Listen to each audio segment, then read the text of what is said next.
Pinalitan ni Senate President Pro Tempore Ping Lacson si Senador Rodante Marcoleta bilang chairman ng Blue Ribbon Committee.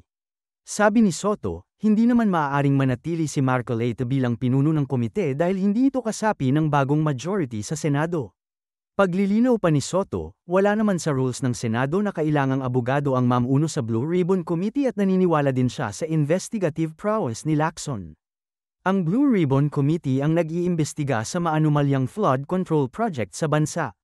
Para po sa kabatiran ng lahat, ito po kasi ay kumalat sa social media, Sen, na lumalabas gamit po ang logo, may nakalagay pa pong 111 Iglesia ni Cristo tapos Church of Christ, para bagang pinalilitaw nila na ito'y official statement o pahayag ng Iglesia ni Cristo para po doon sa malawakang pagtitipon daw po sa Luneta Park sa September 21, 2025, alas 9 ng umaga. So pinalilitaw nila na ito'y official statement ng Iglesia? Opo. Na hindi naman totoo? Wala pong ganun, Sen eh.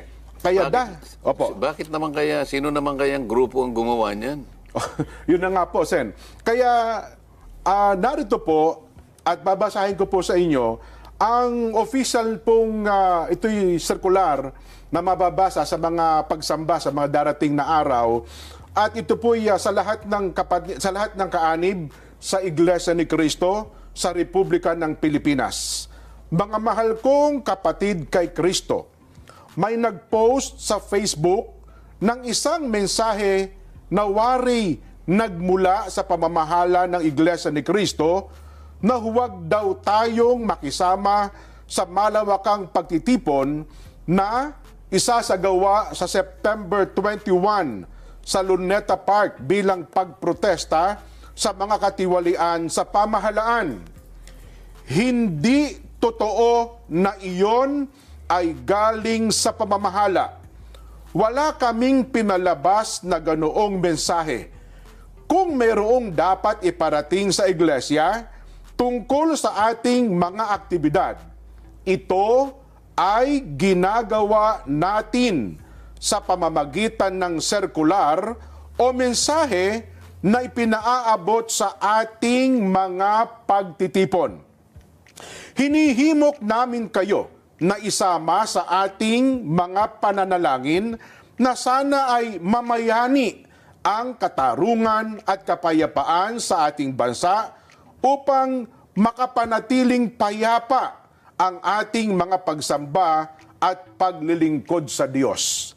Umaasa kami na malinaw sa inyo ang nilalaman ng palibot liham na ito. Ang inyo pong kapatid sa Panginoon, nakalagda po rito ang atin pong pinakamamahal na tagapamahalang pangkalahatan. Yan po, Sen at Nelson, mga kababayan, dapat po ay maging malinaw sa atin ang mensaheng ito. Sen, ano po? No. Sana po ay naging malinaw rin yan, no? Para sa ating mga kababayan na mga nagtatanong ukol po sa gaganapin dyan po sa September 21. Araw po ng, ano bang araw yon?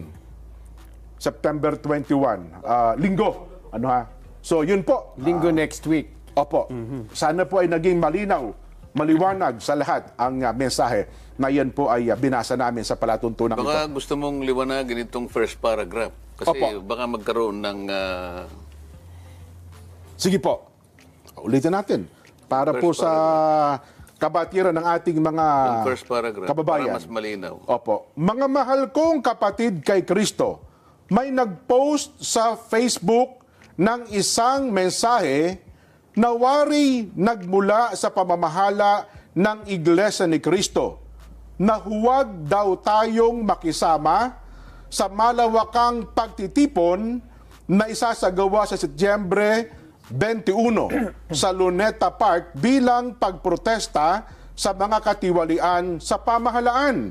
So walang sinasabi, walang pasabi na nanggaling sa iglesia na sinasabing huwag kayong sumali. Opo. Wala pong sinabing ganon na bilin. Wala pong ganon. Opo. Kaya sa pangalawang paragraph, Sen, sabi po ay hindi totoo na iyon ay galing sa pamamahala. Kaya nga. Opo. Ibig sabihin, kasi parang kung sino man ang gumawa niyan, mayroon ng bilin ng INC na, wag kayong sasali diyan. Kasi nakalagay po doon sa post na. Ayoko na po ipakita itong post na ito sa social media. Baka ho ma-promote pa no. Nilagay kasi nila doon, ibinibilin sa atin na huwag tayong makisama.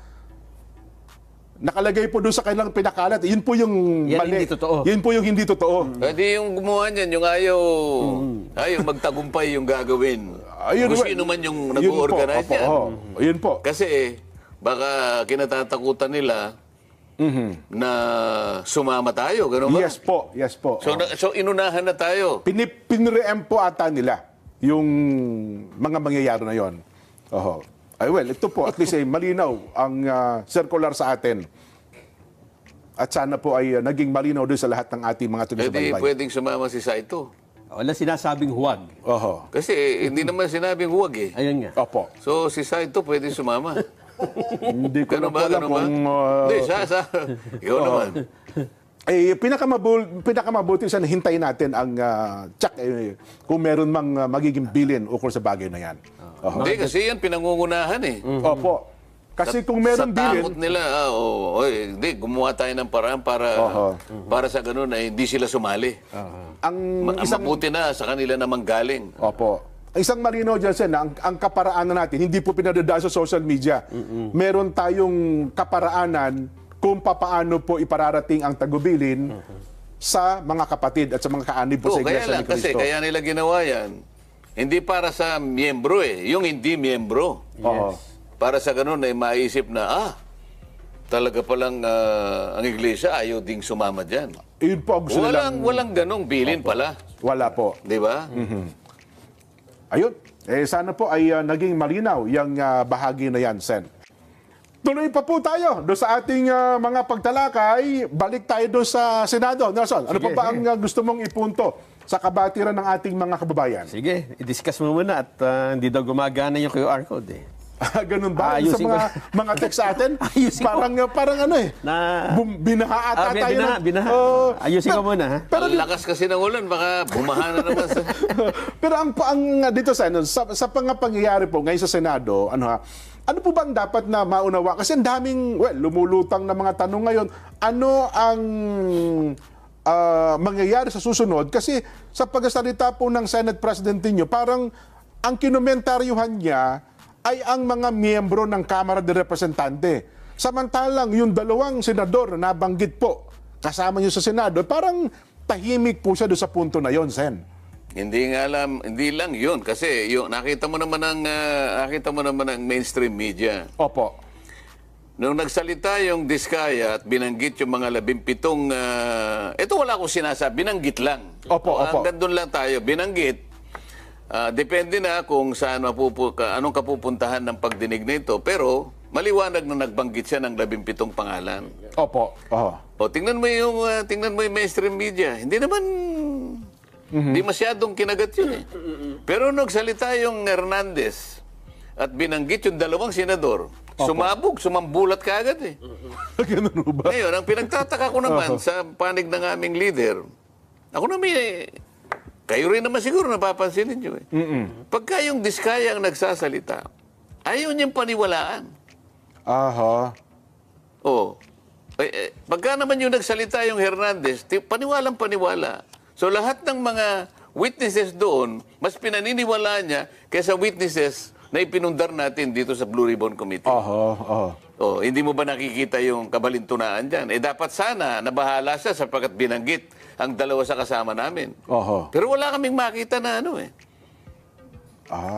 Kung ba hindi nabanggit, halimbawa, walang nabanggit na gusto ba niya, si Diskaya nagbanggit din ng na senador, ganun ba? Bakit magugustuhin niya yun? Si Senate President. Nakuha mo ba yun? Tama, dagdagan mo pa na yung Diskaya talaga namang kalabang politika ng kanyang pamangkin.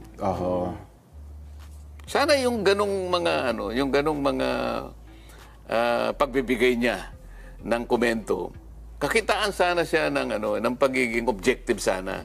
Dito maliwanag na na may kinikilingan na siya. Opo. Hindi nagiging mabuti, lalong-lalo sa mga kababayan natin. palagi ko sinasabi, huwag mong uhusgahan ang katalinuhan ng mamamayan. Alam nila eh. Oho. Pumunta ka sa social media at tingnan mo kung anong sinasabi nila. Ayun nga. Sinong nasisira ngayon? Sinong napupulaan? Yung Senado. Ngayon, kung siya sinasabi niya na dissatisfied ang mga kasama ko doon sa pamamaraan ng aking pagganap ng tungkulin ko sa inquiry, sino-sino sila? Oho. Sabi niya, mali ang direksyon. Sabihin niya kung anong direksyon ang pupuntahan namin. Ilaban niya. Kung sakaling mas tama yung direksyon niya, sabihin niya. Opo. Dapat ganun. Oho. Hindi naman niya sinabi, saan ba papuntahin gusto mong... Ganito sana ang gusto namin direksyon. Wala naman eh. Oo nga, kasi ang lumalita lang, para daw, hindi ko, tama ba yung pagkakala, na para bagang may iniiwasan daw kayo ng mga tao mabanggit, kundi, Anong gusto niyang mangyari? Dadagdagan ko yung sworn statement ng Diskaya? mas mali naman yun. Binigay niya sa akin yun eh. Dadagdagan ko. Bakit siya mag-i-insinuate na inedit yun? Mabigat na paratang yun eh. Baka hindi niya mapatunayan yun. Baka kung tawagin ko halimbawa, sino sa mga kawani ng Blue Ribbon Committee ang nagsabi sa'yo na inedit yan? Nabalitaan niya raw. Sino nga? Alam nga naman, dagdagan ko yun, maglalagay ako ng... hindi natin pwedeng gawin yun. Ang totoo niyan, sinabi ko nga eh. At uulitin ko ngayon. Nung magpahayag sila sa magitan ng emissary nila na gusto nga nilang magtapat at makatulong sa pagdinig, kinailangan ko na utusan yung emissary, pwede bang gumawa siya ng kahit na sa sarili niyang handwritten note na may kagustuhan siya talaga na magsabi ng totoo at kung bakit niya gagawin. Sumulat siya sa akin at nasa akin ang note nila. Doon ko lamang pinasimulan, sige, gumawa na kayo. Sapagkat protektado na ako, malinaw na silang may kagustuhan, walang pumilit sa kanila, hindi ko sila in-encourage. Bagaman, finload ko yon. Pero walang pamimilit. Pinload ko. Ngayon, kinagat nila yon. Bakit naman sasabihin mo ngayon na may butas yan? Hindi ka panipaniwala yung kanila. Dahil ba pamangkin mo ang kalaban niya sa politika? Kasi kung ako ang Senate President, hindi ako magsasalita eh. Magiging neutral ako sa bahagi na yon sapagkat mapupulaan ako ng tao eh. Well, okay, tayo naman sana, in fairness kay Mayor Vico, no?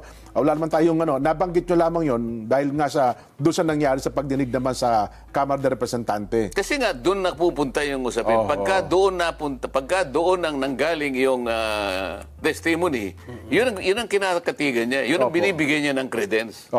Lahat ng ginawa namin sa Blue Ribbon Committee, may butas. Hindi ka panipaniwala. Mali ang direksyon. Anyway, sige po. Mayroon bang pumasok na comments o break muna tayo? Break muna. Magbabalik pa po ang Saganang Mamamayan.